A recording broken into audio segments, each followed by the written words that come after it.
Tornado is a rare full-circuit intimate inverted coaster Sarka Niemi.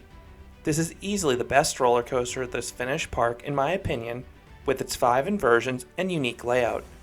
Tornado looks, feels, and rides significantly differently than the far more common Vekoma or Balzer and Mabiard inverted coasters found worldwide, and that is certainly not a bad thing. In fact, I wish there were more intimate inverts out there. In this video, I will be reviewing Tornado. Balzer and Mabiard introduced the inverted coaster in 1992 with Batman the Ride at Six Flags Great America. The novel riding position and intense maneuvers gave riders the feeling of flight. The coaster was a resounding success, and the company has gone on to install 33 of these coasters worldwide.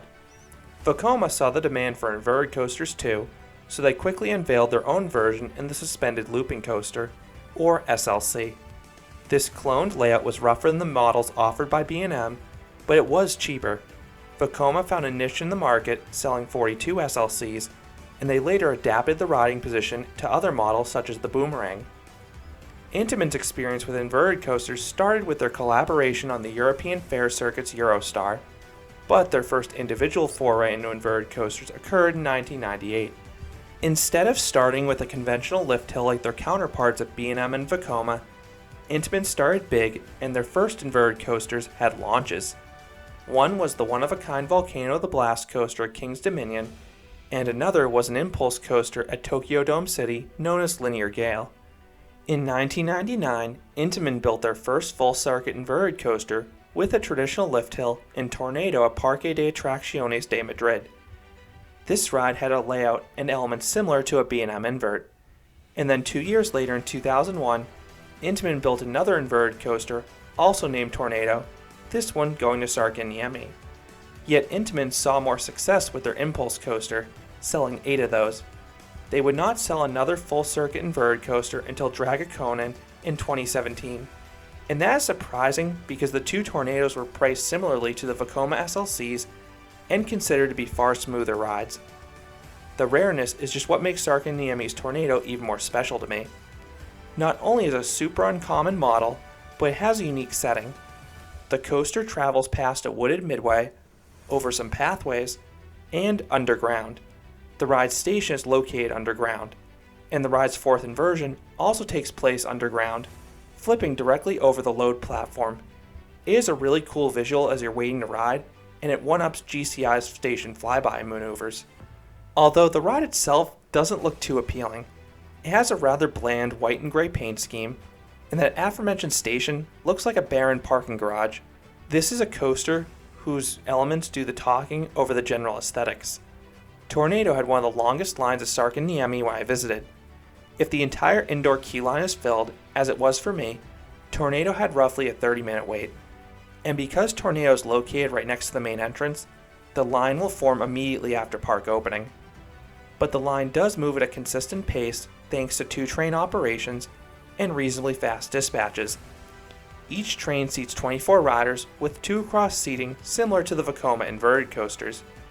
If you've ridden Spain's Tornado, Volcano, or any of the Intamin impulse coasters, the trains are identical. There are 2 downsides with these trains though. One, they have hard over-the-shoulder restraints. Now fortunately, Tornado tracks smoothly, so there's little to no headbanging, so they're not much of an issue. 2, the restraints are extremely unaccommodating, some of the least accommodating in the industry. A guest struggling to fit was the only thing that would delay a dispatch, and it was far more common on this ride than any other in Finland. In terms of seat selection, I preferred the front row. While the Forzas may have been a little better in the back, the unobstructed view up front of the ride's near misses was far more important to me. Those made the ride. Tornado begins by turning out of the station and ascending an 82-foot or 25-meter tall lift hill. Off-ride is a really neat visual as you see the coaster sprouting out of the ground. Once at the top of the lift, Tornado has a short pre-drop to the right before continuing to bank to the right for the first drop. This drop completes the 90-degree twist relatively quickly, and then it straightens out. This drop is profiled sort of similarly to Raptor's Cedar Point. And if you're in the back row, you get some laterals at the start of the drop, and then a floaty feeling for the rest of the drop. Tornado then traverses the first of 5 inversions in a vertical loop. The loop had some great positive G's into the element, and solid positive Gs on the subsequent pullout. But the Element had a little extra kick in the back row as those guests are pulled through the second half of the loop. After a brief tunnel, Tornado navigates a Cobra roll over the midway. The entrance into and out of this element had some good positive Gs, but the flips themselves were not as snappy as the Cobra rolls found on the old school B&M inverts. The transition in between the two inversions, though, did offer a brief but surprising burst of positive Gs. The Cobra roll is followed by an overbank turn that threads through the center of the vertical loop. Now this is a really cool visual, but the turn itself is slow and relatively forceless. So if you're not up front, this element is a complete dud. And if you're up front, you then lay your eyes on one of the most impressive near misses of any coaster, the underground Heartline roll above the load platform. This element messes with your mind. The tunnel looks impossibly small, and it really looks like you'll lose your legs as you twist upside down. And since the tunnel has the same gray walls on each side of the inversion, you will suddenly lose all sense of direction. The element also delivers a copious amount of hang time. The inversion looks pretty fast off-ride, but it feels much slower on-ride. It felt similar to the barrel rolls on Volcano or the final inversion on Kings Island's Banshee. This was easily the highlight of the coaster between the epic visuals and hang time, and I think it's one of the best inversions in the world. The second half unfortunately doesn't have the same visuals of the first half, but the final elements are still strong at least. Once back outside, Tornado navigates a 270-degree upwards helix that pulls some strong positive Gs. You'll definitely feel the blood rushing to your legs. It's the strongest positive Gs in the ride. And then Tornado juxtaposes that force with a second Heartline roll, taken even slower than the first one, which results in even more hang time. Tornado then rips around one last turn, delivering a delayed dose of positive Gs for those in the back of the train, before diving back underground and hitting the final brakes. This ends the 2,297 foot or 700 meter long coaster. Tornado may not have the best sense of speed, but I do think the coaster has good pacing because most of the elements deliver and the near misses help compensate for the ride's modest top speed. The ride has no mid-course brake run, and the inversions all deliver either good positive Gs or hang time. There are only one or two turns that offer brief lulls in the action, depending where you're sitting. So what would I rate Tornado? I would give this rare intimate invert an 8 out of 10. Tornado does a lot of things well. I love this coaster's smoothness, placement, and forces. All 5 inversions are great, with the 2 Heartline rolls in particular standing out.